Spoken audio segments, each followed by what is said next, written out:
Bom dia e obrigada por aguardarem. Sejam bem-vindos à teleconferência do BK Brasil para a discussão de resultados referentes ao segundo trimestre de 2020. Estão presentes hoje conosco os senhores Yuri Miranda, presidente do BK Brasil, Cleiton Malheiros, vice-presidente de Finanças, Gabriel Guimarães, diretor de Finanças e RI, e o time de Relações com Investidores. Informamos que este evento está sendo gravado e que todos os participantes estarão apenas ouvindo a teleconferência durante a apresentação do BK Brasil. Em seguida, iniciaremos a sessão de perguntas e respostas, quando mais instruções serão fornecidas.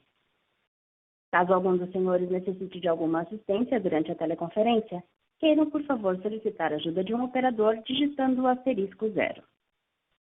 Este evento também está sendo transmitido simultaneamente pela internet via webcast, podendo ser acessado no endereço www.burgerking.com.br/ri, onde se encontra disponível a respectiva apresentação. A seleção dos slides será controlada pelos senhores. O replay deste evento estará disponível logo após o seu encerramento. Gostaríamos de informar que esta teleconferência está sendo simultaneamente traduzida para o inglês, a fim de atender aos investidores estrangeiros da companhia. Antes de prosseguir, gostaríamos de esclarecer que eventuais declarações que possam ser feitas durante esta teleconferência, relativas às perspectivas de negócios do BK Brasil, projeções, metas operacionais e financeiras, constituem-se em crenças e premissas da administração da companhia, bem como em informações atualmente disponíveis para o BK Brasil. Considerações futuras não são garantia de desempenho e envolvem riscos, incertezas e premissas, pois se referem a eventos futuros e, portanto, dependem de circunstâncias que podem ou não ocorrer. Investidores e analistas devem compreender que condições gerais, condições do setor e outros fatores operacionais podem afetar os resultados futuros do BK Brasil e podem conduzir a resultados que diferem materialmente daqueles expressos em tais condições futuras. Gostaria agora de passar a palavra a Yuri Miranda, presidente do BK Brasil, que iniciará a apresentação. Por favor, Yuri, pode prosseguir.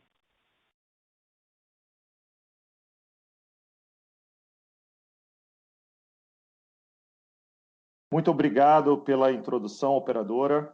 Bom dia a todos. Espero que vocês e todas as suas famílias estejam bem nesse delicado momento pelo qual temos passado. Obrigado pelo interesse em nossa empresa e pela participação nessa teleconferência de apresentação dos resultados do BK Brasil para o segundo trimestre de 2020. Eu gostaria de começar nosso call de hoje agradecendo novamente a todas as pessoas que têm trabalhado duro para que as nossas marcas possam continuar servindo nossos clientes todos os dias, em todo o Brasil. Acreditamos que temos um papel importante de prestar um serviço essencial à população nesse período de pandemia. E sem o empenho de vocês, colaboradores, fornecedores, parceiros, isso não seria possível. Desde o princípio da disseminação da pandemia no Brasil, em meados de março, definimos alguns pilares que julgamos essenciais e que nos ajudariam a navegar nesse momento desafiador. Esses 3 pilares são nossos colaboradores, nossos clientes e a sociedade e o nosso negócio. Ao longo de todo esse período, essas têm sido nossas prioridades todos os dias. Para a proteção dos nossos colaboradores de restaurantes, conforme mencionamos no call de resultados do trimestre anterior, além do reforço dos nossos já rigorosos procedimentos de higiene, nós criamos um restrito protocolo em caso de contaminação de algum colaborador. Nesses casos, automaticamente fechamos a unidade e toda a equipe é submetida a teste e a quarentena. O restaurante passa por um processo de descontaminação que, após finalizado, designamos uma nova equipe para operar aquela unidade. Disponibilizamos também álcool gel para nossos clientes e colaboradores e máscaras para o nosso time em todas as nossas unidades, assim como termômetros para medição de temperatura. Como adaptação para a retomada das operações, instalamos placas de acrílico nas áreas de caixa e nas cabines de drive-thru. E adotamos medidas de distanciamento para que pudéssemos garantir a experiência mais segura possível para os nossos clientes. Essa retomada tem acontecido de maneira gradual, onde seguimos as recomendações dos estados e dos municípios, respeitando todas as medidas de segurança. Foi importante ressaltar e reforçar a nossa visão de longo prazo com nossos colaboradores. E não medimos esforços para que pudéssemos, mesmo com mais de 60% dos nossos restaurantes fechados ao longo do trimestre, manter o maior número de empregos possível. Com a aplicação da MP 936, suspendemos mais de 9 mil contratos de trabalho, que ao fim de junho já estavam majoritariamente reativados. Também criamos uma iniciativa que chamamos de Cheque Herói, a título de agradecimento e reconhecimento a todos os nossos funcionários que estão na linha de frente e que contribuem nesse importante momento para atender milhares de clientes e, consequentemente, continuar cumprindo nosso importante papel social de servir a comunidade nesse momento. Em nosso escritório central, além das medidas já anunciadas de redução de 25% a 50% dos salários em todos os cargos, seguimos ao longo do segundo trimestre trabalhando, monitorando e suportando o nosso time através do home office, para que a retomada possa ser segura e eficiente. Com mais de 60% dos nossos restaurantes fechados no começo do trimestre, principalmente nas operações de food court, concentramos nossos esforços para acelerar as vendas, principalmente nos canais delivery e drive-thru, que passaram a representar juntos aproximadamente 80% das vendas da companhia. A reabertura de restaurantes e o retorno das vendas têm ocorrido semana após semana. Nas primeiras semanas de abril, chegamos a um nível de vendas de 30% do período pré-Covid. E nós fomos evoluindo para próximo de 55% no final de junho. Essa tendência de recuperação continua em aceleração, com a flexibilização do isolamento social e a reabertura de restaurantes. Hoje, nós já chegamos a cerca de 90% dos nossos restaurantes reabertos, o que já nos leva a uma venda de aproximadamente 70% do período anterior à pandemia. Como eu mencionei há pouco, durante a pandemia, nós vimos o crescimento acelerado de 2 canais de vendas, o drive-thru e o delivery. E foi importante que nós estávamos preparados para capturar essa mudança. O crescimento de cerca de 100% no canal de drive-thru, derivado de uma mudança no consumo e de uma estratégia de crescimento de ticket médio de mais de 30%, com ofertas família e evolução na maturidade operacional, mostrou a resiliência desse modelo de loja, que apesar do cenário ainda existente de algumas restrições, já apresenta um same-store sales positivo no mês de julho. Este é um claro sinal de resiliência e mesmo com a evolução do digital, o modelo de freestanding representa um potencial em países como o nosso. Já no delivery, nós crescemos 200% se comparado ao período anterior à pandemia. Além da tendência normal de crescimento pelo isolamento social, o avanço nesse canal vem de outros fatores que já estávamos trabalhando, como, por exemplo, a adição de novos agregadores e a expansão da cobertura geográfica. E notem que ainda temos cerca de metade da nossa base de restaurantes próprios para ampliar esse canal de delivery. Esse forte desempenho nos ajudou a saltar de uma venda de canais digitais de 34 milhões no segundo trimestre de 2019 para mais de 107 milhões no segundo trimestre de 2020. Nós não temos dúvida da aceleração que esses canais tiveram no nosso negócio e já começamos a observar um volume residual, mesmo com a recuperação das nossas vendas no balcão, na medida em que os restaurantes são reabertos. Por isso, resolvemos acelerar iniciativas estratégicas. A primeira foi acelerar e iniciar o processo do nosso delivery próprio, onde queremos alavancar uma base de 25 milhões de clientes que fizeram o download no nosso app. A segunda iniciativa, com início agora em agosto, é da operação da nossa primeira Ghost Kitchen integrada, otimizando a operação das duas marcas, Burger King e Popeyes. Em relação ao negócio, desde o início dessa pandemia e em virtude das incertezas quanto à possível duração dessa crise, tomamos medidas relevantes para a proteção do caixa e da nossa liquidez. A excelente posição de caixa com a qual entramos em 2020 e nosso histórico e relacionamento com parceiros financeiros nos permitiu ter espaço para rapidamente anunciar captações adicionais de 170 milhões no primeiro trimestre e, na sequência, acessamos mais 250 milhões de reais no segundo trimestre. Isso nos deu a tranquilidade necessária, do ponto de vista de caixa, para nós tomarmos as melhores decisões para o negócio, olhando não apenas o curto prazo, mas principalmente pensando em como poderíamos sair dessa situação mais fortes. Além disso, revisamos a nossa estratégia de investimentos e expansão. E, neste momento, mantemos o foco na operação de mais de 900 restaurantes das duas marcas do nosso portfólio. Essa disciplina nos fez terminar o trimestre com cerca de 580 milhões de reais em caixa. E temos obrigações financeiras de aproximadamente 100 milhões de reais para o segundo semestre.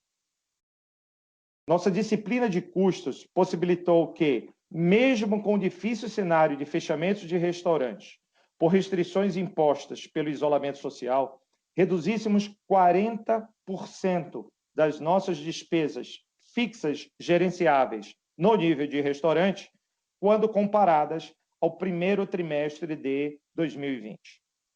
Essas reduções vieram, principalmente, pela importante desoneração de despesas de pessoal com o uso da MP 936. De nossas persistentes negociações de mais de 1.000 contratos de locação e dos ajustes feitos em contratos com prestadores de serviços e despesas administrativas.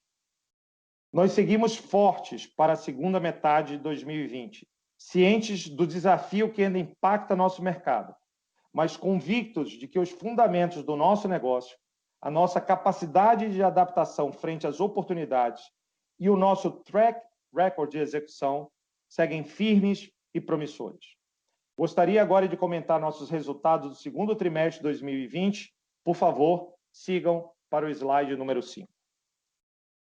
Nossa receita operacional líquida atingiu 292,7 milhões de reais, uma queda de 56,7% quando comparada ao mesmo período do ano anterior, ou de 54,9% se comparada ao primeiro trimestre desse ano. Isso ocorreu em função dos efeitos da pandemia, que provocou o fechamento de nossas lojas a partir da segunda quinzena de março, estendendo-se a cerca de 60% da base ao longo dos meses de abril e de maio. No decorrer do trimestre, com o resultado de nossas iniciativas, tanto em drive-thru e delivery, quanto em reabertura de restaurantes e força das nossas marcas, conseguimos crescer consistentemente nossos patamares de vendas versus o período pré-pandemia. Em relação aos resultados financeiros, o EBITDA ajustado foi negativo em 92 milhões de reais, em consequência dos fortes impactos na receita decorrente dos fechamentos das lojas em função da pandemia, da desalavancagem operacional relevante em virtude da não diluição dos custos fixos existentes nos restaurantes fechados e de cerca de 26 milhões de reais de efeitos não recorrentes causados pela pandemia. Com isso, eu passo a palavra para o meu sócio e CFO, Cleiton Malheiros, para nos dar mais detalhes sobre a performance da empresa. Cleiton, por favor. Muito obrigado, Yuri. Bom dia a todos. Passando para o slide 6, vemos que durante o segundo trimestre de 2020 tivemos fechamento líquido de 4 lojas, sendo uma abertura de freestanding e 5 fechamentos. Com isso, encerramos o período com um total de 909 restaurantes em operação no país, sob as marcas Burger King e Popeyes, dos quais 712 operados pelo BK Brasil. É importante destacar que, em virtude dos impactos da pandemia e das restrições à nossa operação, postergamos algumas aberturas esperadas do segundo para o terceiro trimestre, quando acreditamos que as medidas restritivas de isolamento social já estarão mais flexibilizadas. Ainda no mesmo slide, em relação à evolução das aberturas de Dessert Centers, finalizamos o trimestre com 459 unidades, o que representou uma abertura líquida de 89 Dessert Centers nos últimos 12 meses. Adicionalmente, com relação a Popeyes, mantivemos o mesmo número de restaurantes do trimestre anterior.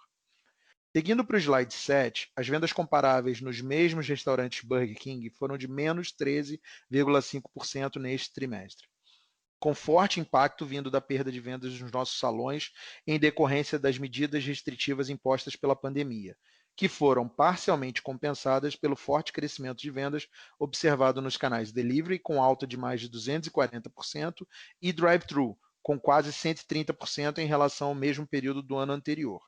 Importante destacar que os restaurantes do formato freestanding já apresentaram patamares de vendas flat em junho e positivo em julho, quando comparados ao mesmo período do ano anterior, confirmando a boa trajetória de recuperação de vendas dos últimos 90 dias. Ainda no slide 7, a receita operacional líquida atingiu 292,7 milhões de reais, representando uma queda de 54,9% quando comparado ao primeiro trimestre de 2020 e de 56,7% quando comparado ao mesmo período do ano anterior, em função dos efeitos da pandemia, que resultou no fechamento de aproximadamente 60% das nossas lojas a partir da segunda quinzena de março até meados de junho.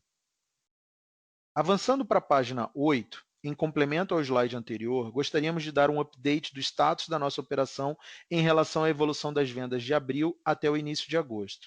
Depois do difícil começo na segunda quinzena de março, com quedas próximas a 70% de vendas versus o período pré-pandemia e aproximadamente 60% das operações fechadas, vemos que as nossas vendas têm crescido consistentemente, impulsionadas pela aceleração do delivery, drive-thru e a reabertura gradual dos nossos restaurantes. Com isso, já atingimos na primeira semana de agosto aproximadamente 70% das vendas pré-pandemia, com 90% dos restaurantes operando, ainda que nos restaurantes de shoppings muitos ainda estejam com restrições a consumo dentro das praças de alimentação e horários de operação reduzidos. Indo para o slide 9, podemos ver o forte crescimento das vendas nos canais digitais durante o segundo trimestre desse ano. A tecnologia tem exercido papel fundamental para capturarmos oportunidades relacionadas à mudança dos hábitos dos consumidores, com participação cada vez mais relevante dos canais digitais no mix de vendas. Nossas vendas digitais, representadas pelo Delivery, Totem e BK Express, atingiram 36,9% da receita da companhia, contra apenas 5% no segundo trimestre de 2019, representando um crescimento de 217% e gerando um aumento significativo da receita, que passou de 34 para mais de 100 milhões de reais. No delivery, o crescimento de 246% quanto o mesmo período do ano anterior foi em razão do aumento de capilaridade trazido pelos novos agregadores, Rappi e iFood, e pelo aumento da cobertura geográfica. Ainda assim, nosso volume de vendas segue mais concentrado no Uber Eats, o que nos indica relevante oportunidade de crescimento, tanto com o iFood como o Rappi, além dos novos entrantes, como o James Delivery, 99 Foods e o Delivery próprio, que já está presente em 20 restaurantes. Os totens de autoatendimento também têm sido uma importante ferramenta para dinamizar as interações com nossos clientes e representaram, nesse trimestre, 6% das vendas de balcão. Estamos convictos de que esse canal será importantíssimo para a digitalização e melhora da experiência dos nossos clientes, principalmente no período pós-Covid. O BK Express, pioneiro entre as redes de fast food, que permite ao consumidor fazer o seu pedido e pagar pelo próprio app, indo ao restaurante somente para a retirada do seu lanche, apesar da representatividade ainda pequena nas vendas totais, começa a ganhar mais relevância, impulsionado pelos mais de 25 milhões de downloads em nosso aplicativo, que já nos geraram mais de 7 milhões de cadastros completos, permitindo um conhecimento cada vez mais profundo dos hábitos dos consumidores, para que, através do programa de CRM, possamos ser cada vez mais assertivos na personalização do nosso relacionamento com nossos clientes. Seguindo para o slide 10, apresentamos a evolução dos nossos custos e despesas com vendas nos restaurantes. O custo da mercadoria vendida atingiu 45,5% da receita, com um aumento de 460 basis points versus o trimestre anterior, explicado por um conjunto de efeitos correlacionados à pandemia e outros derivados da dinâmica do mercado. Destaco o shift de canais de vendas ocorridos no trimestre, que reduziu bastante a incidência de bebidas e sobremesas no nosso mix de vendas, impactando negativamente a margem bruta, a dinâmica de entrada dos novos agregadores, que nos fez ter uma estratégia mais agressiva de preços, para que pudéssemos aproveitar o momento de forte crescimento do delivery para gerar experimentação e posterior fidelização dos clientes nestas novas plataformas, e o impacto de cerca de 6 milhões de reais por perda de produtos e logística de reabastecimento dos restaurantes para a reabertura, ainda como desdobramentos da pandemia. Importante dizer que, à medida que nossa operação começa a retomar padrões mais normalizados, esses efeitos deixarão de impactar negativamente os resultados. As despesas com vendas nos restaurantes tiveram queda de 33,6% versus o primeiro trimestre de 2020, em função das intensas negociações de ocupação e serviços com terceiros, e também pela implementação das medidas associadas à MP936 para a otimização dos nossos custos de pessoal. No entanto, a forte queda de mais de 50% nas vendas e consequente desalavancagem operacional levaram a um crescimento dessa despesa como percentual da receita, atingindo 76,9% da receita operacional líquida. As medidas focadas nas renegociações de valores de ocupação tiveram um impacto relevante no trimestre. Essas medidas nos ajudaram a ter uma economia de aproximadamente 19 milhões de reais versus o segundo trimestre de 2019, além de outros 15 milhões de reais no resultado financeiro. No caso das despesas com o pessoal, tivemos uma economia de cerca de 37 milhões de reais com a implementação das medidas da MP 936, quando comparado ao mesmo período do ano anterior. A preservação desses empregos foi essencial para que não perdêssemos know-how operacional e velocidade na reabertura dos nossos restaurantes. No segundo trimestre, com a desaceleração abrupta das vendas e já com alguns compromissos assumidos, tivemos um descasamento entre despesas e receitas no nosso Ad Fund, que gerou um impacto negativo pontual de 8,8 milhões de reais. Esse impacto será compensado em trimestres subsequentes, trazendo essa despesa de volta aos patamares históricos próximos a 5% da receita líquida. Adicionalmente, ainda como desdobramento da pandemia, tivemos ao longo do segundo trimestre despesas extraordinárias com o envio de máscaras a todos os nossos colaboradores, compras de termômetros e instalação de acrílicos, entre outras iniciativas, totalizando despesas de cerca de 3,5 milhões de reais. Por último, com o crescimento da proporção do delivery no nosso negócio ao longo do segundo trimestre, tivemos significativo impacto na linha de outras despesas com vendas, relativo aos custos de take rate dos agregadores. Indo para o slide 11, quando comparamos as despesas majoritariamente fixas versus o primeiro trimestre de 2020, fomos capazes de reduzir significativamente nossas despesas, principalmente as despesas com o pessoal, através da suspensão de 9 mil contratos e redução de jornada de trabalho, além da redução em ocupação através da renegociação dos contratos de aluguel e condomínio, e também por meio de renegociação dos contratos de serviço prestados por terceiros. No slide 12, do lado esquerdo, as despesas gerais e administrativas tiveram queda de 6,9 milhões de reais em relação ao trimestre anterior, principalmente em virtude dos ajustes salariais da MP 936, reduções de quadro, suspensão de viagens e renegociações de aluguel e de serviços de terceiros para o nosso escritório central. Do lado direito, o EBITDA ajustado foi de menos 92 milhões de reais, uma retração de 197% versus o segundo trimestre de 2019, explicada pelos fortes impactos na receita decorrente dos fechamentos das lojas em função da pandemia, gerando forte desalavancagem operacional em virtude da não diluição dos custos fixos existentes nos restaurantes fechados. Seguindo para o slide 13, podemos ver o lucro líquido, o CAPEX e a alavancagem financeira.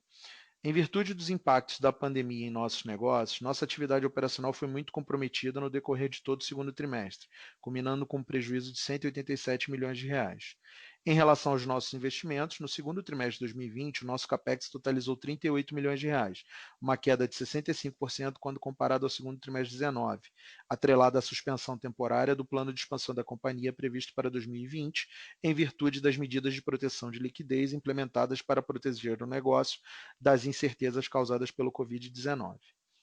Seguindo para a alavancagem financeira, encerramos o mês de junho com uma robusta posição de caixa de 580 milhões de reais, beneficiada pela captação de 250 milhões realizada no trimestre, dos quais 50 milhões de reais em abril e 200 milhões em junho, sendo este último empréstimo com prazo médio superior a 30 meses, visando alongar o passivo financeiro de curto prazo da companhia. Como consequência, em junho de 2020, nossa dívida líquida era de 353 milhões de reais. Por último, indo para o slide 14, no segundo trimestre desse ano, o consumo de caixa operacional da companhia foi de 77,8 milhões de reais, principalmente em razão do declínio do resultado operacional, impactado pela forte retração das vendas em razão do fechamento de lojas pelo Covid-19, com uma compensação parcial decorrente de impactos positivos de capital de giro. Com isso, finalizamos a nossa apresentação e gostaríamos de abrir para perguntas. Operadora, por favor, pode passar para as perguntas.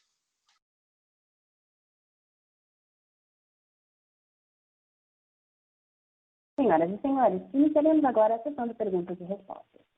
Para fazer uma pergunta, por favor, digitem asterisco 1. Para retirar a pergunta da lista, digitem asterisco 2. A nossa primeira pergunta vem de Robert Ford, Bank of America Merrill Lynch. Muito obrigado, bom dia. Espero que todos na BK estejam seguros e bem. Yuri, existe algo na experiência de BK historicamente ou em outro mercado que possa sugerir como a demanda ou mix evoluirão? E como devemos pensar em seu caminho de volta à lucratividade ou à necessidade de fechar unidades adicionais, por favor? E também, Uri, pode se referir a uma experiência de dark store ou ghost kitchen para dimensionar melhor a magnitude da oportunidade que você está olhando? E como o raio de entrega de Popeyes se compara com BK? Obrigado. Olá, Bob, tudo bem? Espero que também você e sua família estejam bem. Obrigado pelas perguntas, são excelentes perguntas. Tá? Vamos começar aqui pela questão de mix e demanda. Sim, a gente olhou outros países. Na verdade, olhamos vários países que estão em estágios mais elevados. Só para te dar um número, Bob, a gente está em 20 semanas ainda de um platô, mas de um platô que começa a decrescer, e os países que a gente olhou como referência já estavam em situação mais avançada, já com o platô em um nível bem mais baixo. E a gente pegou tanto países na Europa quanto na Ásia. Tá? Logicamente que a gente tem pouco tempo, tá, de análise, mas o que a gente vê, inclusive a gente já está experimentando isso no Brasil, em locais onde as restrições foram bem suavizadas, comparado com lojas que ainda têm restrição, é que você tem um residual desse crescimento muito forte que houve do digital. Né? Então, você vê que o nível de delivery que a gente chega, que é esperado pelo fechamento, né, muito alto, tem outras medidas que a gente tomou. O drive-thru também, os dois juntos, delivery e drive-thru, chegam aí a 80% das vendas, e o que a gente vê nesses países é que com a volta das vendas da food court, basicamente, né, a food court vem voltando progressivamente, né, chegando próximo lá dos 100%, não me lembro de nenhum país ainda que já alcançou os 100%, mas já está chegando próximo. China, se não me engano, já está chegando próximo na parte de shopping, a gente procurou países parecidos, tá? Mas o interessante, Bob, é que eles conseguem manter um residual das vendas digitais, né? Inclusive, essa é o nosso assumption aqui, que a gente vai ter um retorno progressivo das vendas de food court, até porque a gente acredita que os food courts no Brasil, eles têm um papel até diferente de outros países, é um instrumento de lazer, onde as pessoas vão passar, enfim, final de semana, caminham, tem um tráfego, questões de segurança no país são importantes, e vai haver, porque muitas pessoas experimentaram pela primeira vez alguns serviços digitais, né? Tanto do delivery quanto até a questão do drive-thru, e gostaram. Novos consumidores, inclusive, que não eram consumidores nossos. E isso vai se manter para o futuro. Então, a gente acredita que vai sim ficar um residual com a volta proporcional de food court, é o que a gente está enxergando em outros países. Tá? Com relação ao fechamento, que foi sua segunda pergunta, a gente tem, historicamente, se acompanha bem a gente, Bob, a gente, historicamente, tem fechado alguma coisa entre 10 e 15 restaurantes por ano. Né? A gente enxerga agora, nesse período, alguma coisa entre 20 e 25 restaurantes para serem fechados. Tá? Basicamente, restaurantes que a gente analisou que, pelos impactos, a gente acha que difícil ter uma recuperação desses restaurantes. Tá? E o terceiro ponto que você mencionou sobre Ghost Kitchen, é um ponto. Nós vamos abrir o nosso piloto agora, no final de agosto, ele tá em construção. Tá? E o tamanho da oportunidade que a gente enxerga, apesar de ser um piloto, nós estamos combinando as duas operações, tanto Burger King quanto Popeyes, no mesmo endereço, logicamente com uma separação, questão de operacional, mas eles são juntas. A área de entrega, por exemplo, do produto, a parte de entrega dos motoboys é junta, tá? Estamos otimizando, então vemos aí uma oportunidade nisso, tá? Inclusive com um bolsão de motoboys, com isso pode diminuir o tempo de entrega. Então, nossa ideia realmente é diminuir, ter o delivery mais rápido e com uma boa qualidade, uma operação 100% focada no delivery, sem ter nenhuma interferência de outros canais, tá? E, você olha outros países, você pega, por exemplo, a Índia, tá? Ou a China mesmo. A China já tem mais de 7.500 Ghost Kitchens, ou Dark Kitchens.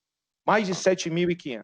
Tá? Um dos maiores restaurantes online, tá, da Índia tem 3.000 restaurantes online, tá? E tem 350 Ghost Kitchens. Uau. Tá? É um negócio que tem crescendo, e eu acho que vai ser uma combinação muito interessante, no nosso caso, de restaurantes na estratégia de uma combinação de freestandings com malls importantes, tá? Que fazem um papel importante no Brasil e não vão deixar de ter, com toda a expansão que a gente tem ainda de freestandings, a gente vê o crescimento das freestandings e o papel que elas tiveram agora na crise foi muito importante. Tá? O drive-thru, mais uma estratégia de Ghost Kitchen que pode nos ajudar a penetrar, inclusive, com mais baixo custo de ocupação. Você não precisa estar em avenidas principais, tá? Com cozinhas combinadas em algumas áreas. Então, vamos ter agora primeiro piloto, vamos testar como é que funciona a parte operacional, testar o CAPEX, o custo, o retorno, tá? Como é que a gente tem velocidade de serviço. Em breve a gente pode voltar com mais informações para vocês. Obrigado, Yuri. E como comparar o raio de entrega de Popeyes com BK? Desculpe.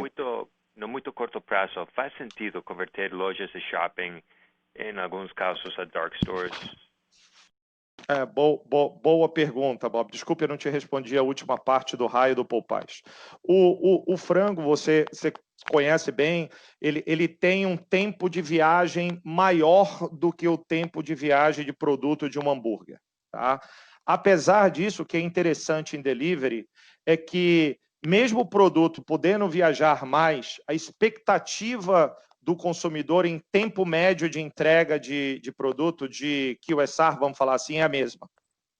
Tá? Mesmo um produto podendo viajar mais que o outro. Com isso, você pode talvez fazer um raio maior de entrega, como você está falando, porque se você pensar em termos de hambúrguer, a gente traça ali um raio de 10 minutos de entrega da saída do restaurante, tá? Para conseguir, o tempo do produto é um pouco maior do que isso, mas por segurança é o que a gente faz, tá? Para garantir que a qualidade do produto seja boa. O raio do Popeyes ele é um pouco maior que isso, tá? Até porque o frango vai um pouco mais longe. mas o que a gente tem que medir no final, Bob, é o tempo total, tá? É o tempo da tomada do pedido para chegar no restaurante, para o tempo de processamento do pedido no restaurante, para a chegada no motoboy, para a chegada na casa do consumidor, inclusive o tempo que o consumidor leva para, por exemplo, descer do seu apartamento e chegar na portaria e pegar o pedido. Esse tempo inteiro é importante para a gente. E aí, seja frango ou seja hambúrguer, tem um padrão que o consumidor espera que você faça. E uma das nossas estratégias é ter o menor tempo do mercado garantindo a qualidade. Muito obrigado, Yuri. Nada, Bob. A próxima pergunta vem de Richard Cathcart, Bradesco. Bom dia, pessoal. Obrigado pelo call. Eu só queria pegar o gancho da pergunta que o Bob fez. E se você puder só explicar a estratégia atrás dos Ghost Kitchens, então, seria principalmente para regiões, áreas onde vocês não têm uma loja atualmente, ou é principalmente, neste momento, para tirar um pouco de pressão de alguns restaurantes que talvez são sobrecarregados? E a segunda pergunta que eu queria fazer é em relação ao iFood e o Rappi. Se você puder só dar um pouco de informação sobre o ramp-up que você está esperando com esses dois ao longo dos próximos, talvez, 6 meses. E imagino, por exemplo, que vocês estão esperando que a iFood eventualmente vai ser maior do que o Uber Eats, mas eu só gostaria de entender um pouquinho sobre o time frame que isso podia acontecer. Obrigado. Oi, Richard. Obrigado também pela sua pergunta. Tá? Espero também que você esteja bem, sua família. Voltando um pouco à estratégia do Ghost Kitchen, como eu comentei com o Bob, tá? Antes, a gente vai agora fazer o primeiro piloto e a gente quer realmente testar esse segundo ponto que você colocou, tá? Que é o quanto a gente consegue também concentrar em um ponto só e tirar de alguns restaurantes que eventualmente estejam sofrendo em horário de pico, tá?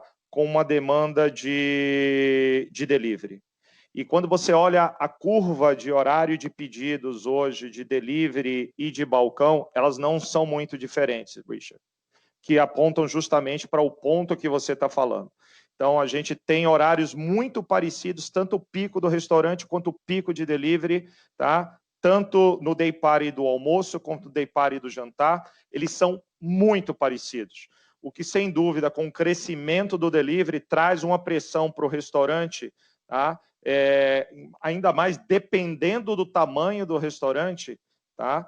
Para você atender esses dois públicos ao mesmo tempo. Então, sim, uma das coisas que a gente quer testar é se você tem um release, tá, de alguns restaurantes no horário pico, e com isso você pode atrair até mais clientes que talvez, até no momento de preocupação com o isolamento, distanciamento social, pode chegar no restaurante e ver bastante gente e ficar um pouco preocupado.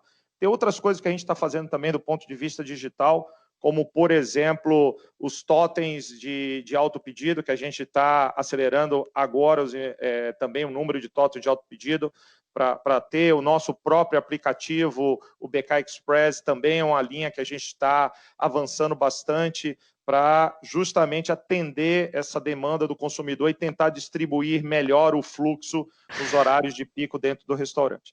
Então, sim, é algo que a gente vai testar agora e a gente espera em breve poder voltar para vocês. Com relação ao ramp-up dos agregadores, dos dois novos agregadores, desde que a gente começou no final do ano, a gente vê, sim, um crescimento dos dois, tanto do Rappi quanto do iFood. Tá? A boa notícia é que a gente viu um equilíbrio residual também do Uber Eats. Então, o que nos leva aqui é que cada agregador tem, vamos falar assim, a sua base própria de clientes. Tá? E tem, Richard, um ponto importante nisso tudo, que é realmente o equilíbrio de vendas e margem, né? A gente sempre utilizou essa estratégia no passado e delivery não é diferente. Você começa fazendo uma promoção até para as pessoas conhecerem que você está naquela plataforma, e com o tempo você vai fazendo um equilíbrio dessas promoções e melhorando a margem. É exatamente o que está acontecendo conosco agora. Tá? A gente começou no início do ano com promoções um pouco mais agressivas para as pessoas saberem que a gente estava nessas duas novas plataformas, e nos últimos meses a gente vem trabalhando com ofertas um pouco diferentes, mais direcionadas à família, com tickets maiores, e a gente já vê nas últimas semanas, eu diria você até que no último mês, tá? Julho, começo de agosto, a gente já vê um ganho de margem aí interessante, com equilíbrio unidades vendidas versus margem do produto, tá? Esse é o comentário. E a gente espera continuar esse equilíbrio entre margem e venda nas 3 plataformas, Uber Eats, iFood e Rappi, até o final do ano, continuando acreditando que elas têm os seus clientes próprios. Só aí eu queria adicionar uma coisa a mais, Richard, que eu comentei sobre o delivery próprio. Tá? O delivery próprio, ele abre um outro agregador aqui, que somos nós mesmos. Tá? E a gente parte de uma base de 25 milhões de pessoas que fizeram o download no nosso app. Então, a gente realmente enxerga no potencial do delivery próprio um outro canal de crescimento para o delivery. Bom, o quanto desses delivery próprio ele vai estar, aí sim, saindo do iFood um pouco, saindo do Uber Eats ou saindo do Rappi, pode existir isso. Mas também tem uma base incremental que pode não estar nenhum deles hoje que vai estar conosco.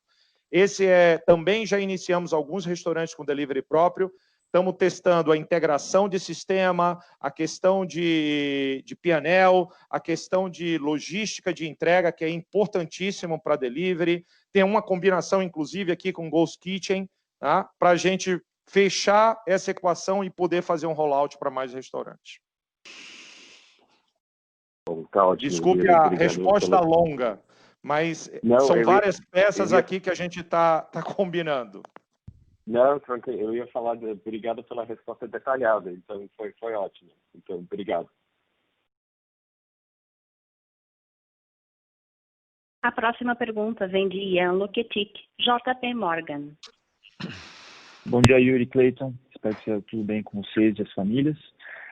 Tenho 2 perguntas, me permitem. Então, a primeira é, com a reabertura de lojas, vendas já no patamar de 70% do ano passado, e com despesas no patamar menor, seria possível pensar que a queima de caixa já foi estancada? Então, essa seria a minha primeira pergunta, né? E a minha segunda é olhando mais para frente. Então, quando a gente olha para o ano que vem, dado que é esperado que haja uma busca por affordability maior indo para frente, quando a gente olha para a margem bruta para 2021, seria razoável assumir margem em linha com 2019 ou a gente já deveria trabalhar com uma potencial queda de margem? Obrigado. Ian, obrigado também pela sua pergunta. Espero que você também e sua família estejam bem. Tá? Com relação à questão de queima de caixa, tá? A gente realmente acredita que as 20 últimas semanas foram as mais duras e já estão para trás. Quando eu olho as 20 próximas semanas para frente, a gente vê, como você mesmo comentou, ramp-up de vendas, food court reabrindo, as notícias do mercado realmente vão nessa direção que a flexibilização está acontecendo, a gente olha o residual que está acontecendo de delivery e de drive-thru, todos os investimentos digitais que a gente fez estão mostrando agora os seus benefícios, e que bom que a gente começou isso lá atrás, e tem mais para vir por aí, em breve vocês vão ver. Tá? Então, o que eu te diria? Vai depender muito, tá? Se essa curva, da maneira que a gente está enxergando, principalmente da reabertura do shopping e da escalada das vendas de food court, vão acontecer, com que velocidade, na verdade elas vão acontecer, mas com que velocidade elas vão acontecer até o final do ano. Tá?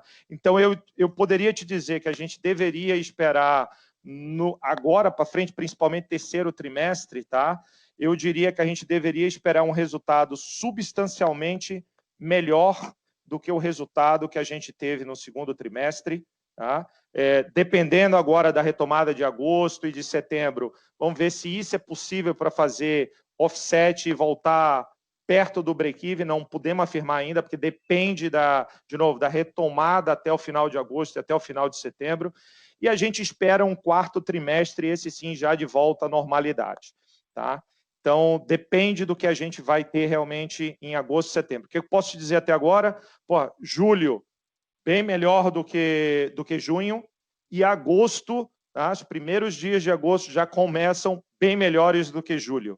Tá? Então, o trend continua. Vamos ver se esse trend é o suficiente para a gente ter algum offset ou chegar perto do break-even. Tá? A sua segunda pergunta foi com relação à margem, como é que a gente enxerga a margem para 2021, se a gente já enxerga uma margem voltando ao nível de 2019. Tá? A gente hoje vê duas tendências. A gente hoje tem uma tendência que é uma tendência de inflação externa de produtos, quando você pega, por exemplo, produtos como soja, milho. Tá? Nós temos um bom contrato de carne, mas mesmo assim, quando você vê o preço de carne, você vê uma pressão aí fora de preço de carne. Então, você vê uma pressão de inflação, por um lado. Tá? Que vamos ver se isso continua para 2021. Por outro lado, a gente já começa a trabalhar, mesmo com o crescimento de deliveries, a inteligência de dados, e CRM aqui puxa um papel fundamental para a gente, tá? E a gente tem avançado bastante, de começar a fazer um gerenciamento mais inteligente da questão de promoções. Tá? Então, a gente realmente acredita que um dos frutos do CRM vai ser ajudar a gente a fazer esse equilíbrio melhor e colocar uma promoção mais customizada. O crescimento residual do drive-thru é interessante, porque o ticket do drive-thru ele é um ticket maior, tá? O que nos ajuda. Quando a gente pensa... Eu sei que você comparou com 2019, mas um dos hits de 2020 que a gente tem de margem, tá, com o fechamento dos restaurantes, é a venda menor de sobremesa e de refrigerante, porque os dois são categorias com a margem bastante alta. Então, quando a gente volta em 2021, quando a gente volta agora com a reabertura dos restaurantes, né, eles voltam a ter um componente importante na margem para a gente. E a gente espera continuar crescendo isso em 2021. Então, eu esperaria um 2021 mais estabilizado e a gente voltando a perseguir o equilíbrio entre margem e vendas, já utilizando CRM. Uma outra coisa que começamos a usar agora também, uma notícia para vocês, estamos começando a usar inteligência artificial, por isso que eu digo que são vários elementos dos canais digitais. Estamos começando a utilizar inteligência artificial no momento de sugerir produtos aos consumidores. Tá? Seja no momento que ele vai para o caixa, e aí a inteligência artificial já linkando ele com o histórico de CRM, pode oferecer um produto baseado no histórico dele de compra, e queremos evoluir também para os outros canais digitais, como o BK Express e o Totem, também utilizar inteligência artificial e, com isso, tentar capturar uma margem melhor. Então, vemos realmente uma avenida aí de evolução do digital bastante interessante para frente. Isso pode ajudar a trazer alguns offsets que a inflação externa possa pressionar a margem. Muito obrigado pela extensa resposta aqui, Yuri. Hoje eu estou dando respostas muito longas para vocês, mas eu acho que ajuda vocês a entenderem como a gente está confiante e olhando nesse cenário para frente. Com certeza. A próxima pergunta vem de Marcel Moraes, Santander. Bom dia, pessoal. Obrigado pela pergunta. Antes de mais nada, eu gostaria de parabenizar vocês pela condução, excepcional condução dos negócios que vocês tiveram ao longo aí da pandemia, né? E também pela qualidade das respostas que vocês proporcionam para a gente no Conference. Eu gostaria de fazer duas perguntas. A primeira delas é o seguinte: vocês têm muitas lojas concentradas em São Paulo e Rio de Janeiro, e as duas regiões elas vêm operando em ritmos distintos, né, de acordo com a legislação local. São Paulo, né, flexibilizando agora um pouco mais a questão de bares e restaurantes, eu acho que afeta pouco ainda vocês, né, por causa da jornada de 6 horas, mas a pergunta é, olhando agora para o terceiro e para o quarto trimestre, se a jornada dos shoppings, especialmente, voltar a ficar normalizada, quanto que isso poderia melhorar a venda, né? Quer dizer, a venda está rodando já nos 65%, 70% do nível normal. Quanto isso vem afetando, né? Ou, feita de outra forma, a pergunta é quanto poderia melhorar a receita de vocês ao longo do terceiro, quarto, com essa flexibilização que proporcione vocês operarem almoço e jantar, por exemplo, em São Paulo? Marcel, obrigado pela pergunta e também espero que você e sua família estejam bem. Muito obrigado também pelo reconhecimento, considerando que nós somos uma companhia, né, um grupo que tem 17, quase 20 mil colaboradores, incluindo nossos franqueados por aí.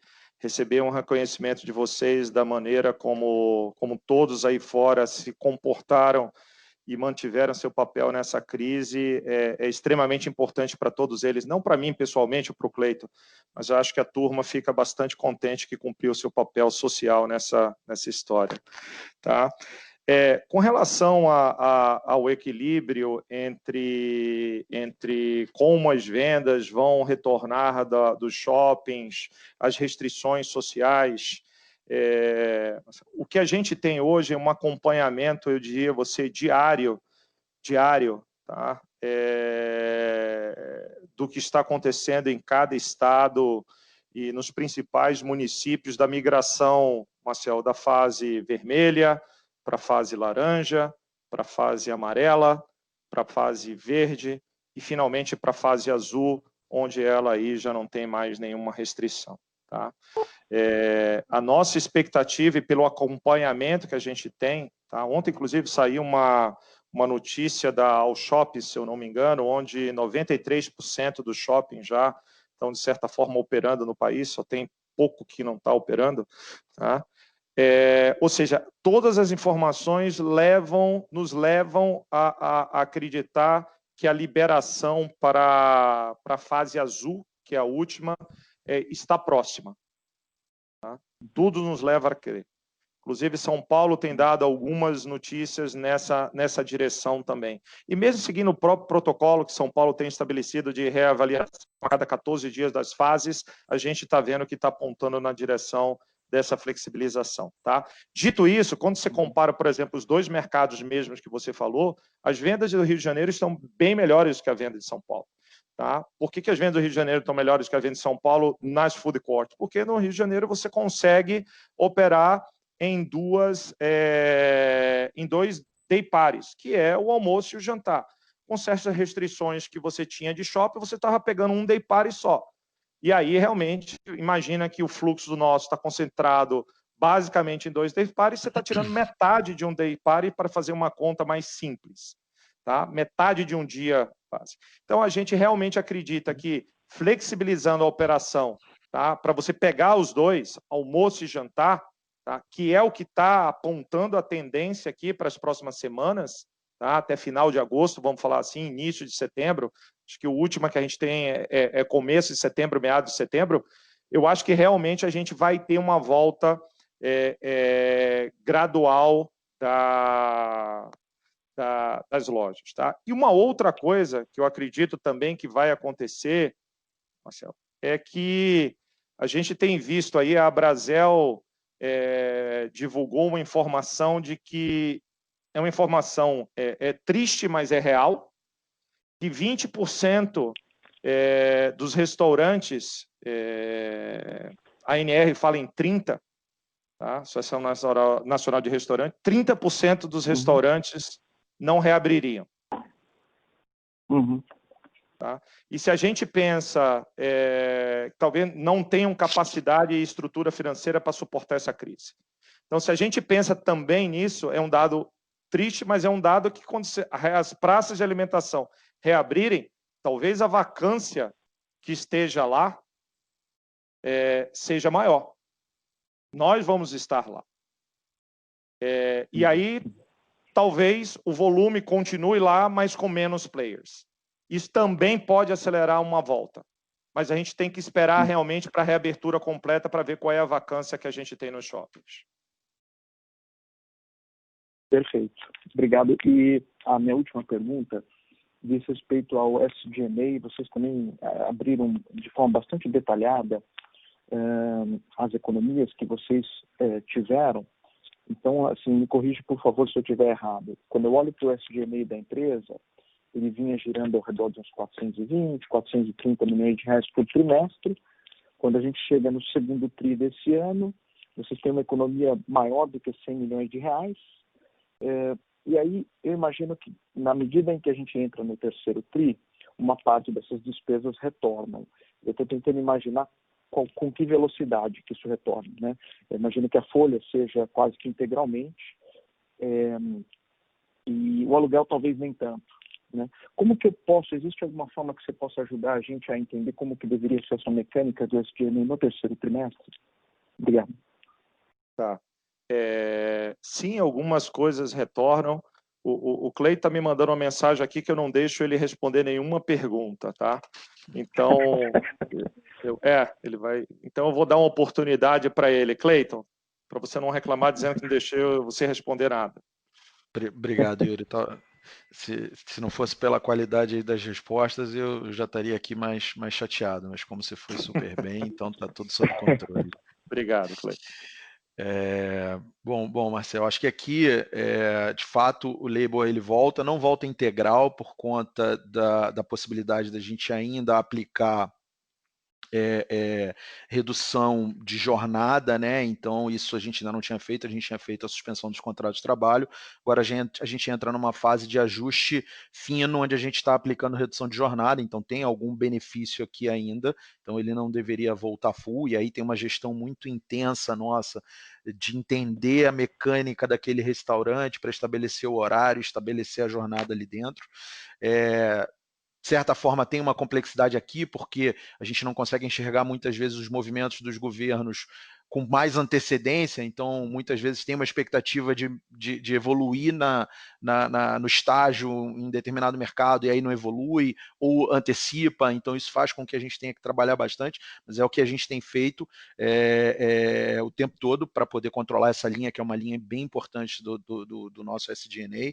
Quando a gente vai para a ocupação, continuamos com o trabalho que foi feito, acreditando muito na relação de parceria que a gente tem com os nossos parceiros os locadores, os shoppings, para entender que o momento ainda é bastante complexo, principalmente em shoppings, e que precisa que haja um entendimento desse momento para que a gente possa navegar juntos. Então, tem uma expectativa aqui também, tá?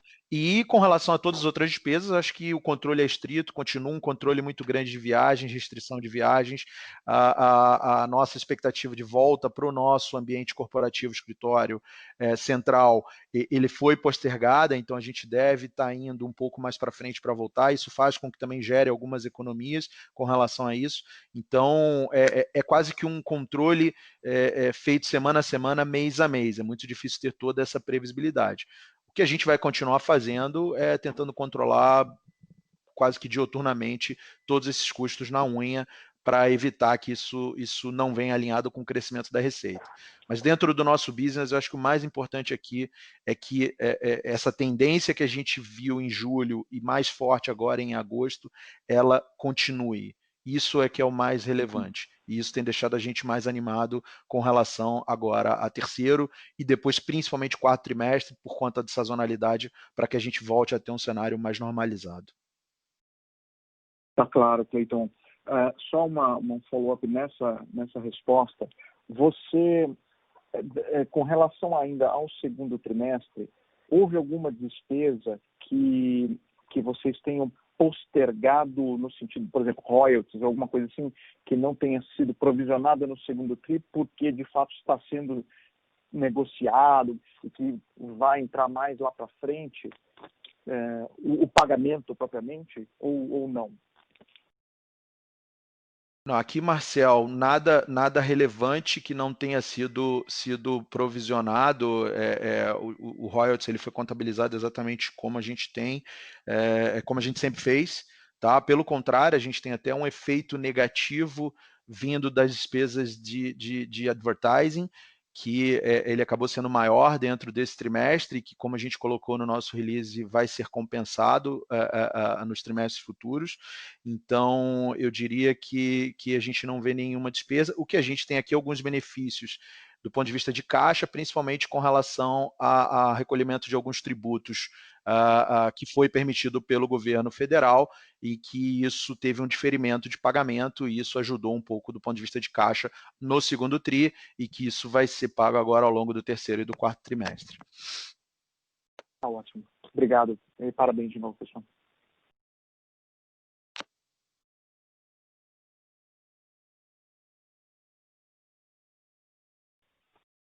Encerramos neste momento a sessão de perguntas e respostas. Gostaria de passar a palavra ao Yuri para as considerações finais. Por favor, Yuri, pode prosseguir. Muito obrigado, operadora. Obrigado a todos vocês pelas perguntas e também pelo tempo dedicado aqui. Nós tivemos um segundo trimestre afetado pelo fechamento das nossas lojas em função da pandemia. Acredito que isso ficou claro para todos nós. Mas mesmo nesse cenário, nós vimos uma compensação parcial de vendas pelo crescimento das vendas de canais digitais e do drive-thru. Para mim, isso nos mostrou que essas tendências que vínhamos estrategicamente nos preparando em nosso negócio, elas não mudaram. Na verdade, elas aceleraram. A pandemia, ao nosso ver, ela acelerou tendências e ela deixou mais claro o que os consumidores vão esperar das marcas daqui para frente. E olhando para frente, nós esperamos que o terceiro trimestre siga a tendência de recuperação das vendas, e o Cleiton mencionou isso, influenciada pela suavização das medidas restritivas e também pela reabertura dos nossos restaurantes. Também olhando para frente e voltando ao ponto dessa aceleração de tendências que eu acabo de comentar com vocês, nós ficamos confiantes de que estamos no caminho correto. E por que nós estamos confiantes? Porque quando nós comparamos as vendas atuais de restaurantes localizados em áreas menos restritivas versus os que ainda estão em áreas com algum tipo de restrição, a diferença e a evolução de vendas ela é positiva. Porque a tendência mais atual de volta de operação e flexibilização dos mercados está se confirmando, como eu mencionei para vocês. Porque a evolução nas nossas vendas está ocorrendo mês a mês. Por exemplo, o mês de julho cresce mais que junho, onde a gente atingiu praticamente 60% lá em julho das vendas do pré-Covid. E agora, agosto, também está começando melhor que julho. E porque mesmo com o retorno progressivo das vendas de balcão que a gente está vendo, a gente tem experimentado um efeito residual das vendas nos canais de delivery e de drive-thru, e que eles são fruto dos investimentos em tecnologia e da força da nossa marca. Tudo isso combinado nos dá confiança de que a gente tem um cenário melhor à frente de nós. A gente tem adaptado constantemente a maneira como a gente se relaciona com os nossos clientes no consumo de nossos produtos e serviços. Para quê? Para estar na mesma velocidade que essas tendências estão se tornando realidade. A gente também tem convicção de que os pilares do nosso negócio, baseados em qualidade de produto, em conveniência, em valor, em foco na experiência do cliente, na disciplina de execução e no gerenciamento financeiro, elas se tornarão ainda mais importantes e evidentes em um mercado de alimentação ainda muito pulverizado e que deve sofrer uma mudança importante pelos efeitos do Covid. O foco no consumidor vai continuar sendo o nosso maior objetivo. E, para isso, a gente está trabalhando em construir um ecossistema que é capaz de conectar duas coisas, o online e o offline. não é uma coisa ou outra coisa, é a conexão das duas. Restaurante físico não vai deixar de existir. Esse ecossistema é sustentado por uma cultura digital, por novas formas de trabalhar e uma tecnologia bastante robusta e flexível. Um ecossistema capaz de estar onde quer que o cliente esteja e como prefira se relacionar conosco. E, ao mesmo tempo, alavancar em nosso relacionamento direto, e aqui eu falo do CRM, especialmente com os consumidores mais frequentes em nossos restaurantes. Finalizando, apesar dos desafios e incertezas de curto e médio prazo que essa pandemia gera ao nosso país, ao nosso mercado e provavelmente na cabeça de todos nós estamos bem seguros e confiantes que os fundamentos estruturais que o BK Brasil construiu, tanto através da operação do Burger King quanto do Popeyes, e que nos levaram a essa posição de destaque no mercado com reconhecimento dos nossos clientes, nos posiciona estrategicamente não só para atravessar esse período, como para nos tornar ainda mais competitivos em um cenário pós-Covid. Queria desejar a todos um bom dia e que todos fiquem seguros. Obrigado. A audioconferência do BK Brasil está encerrada. Agradecemos a participação de todos, tenham uma boa tarde e obrigada por usarem Chorus Call.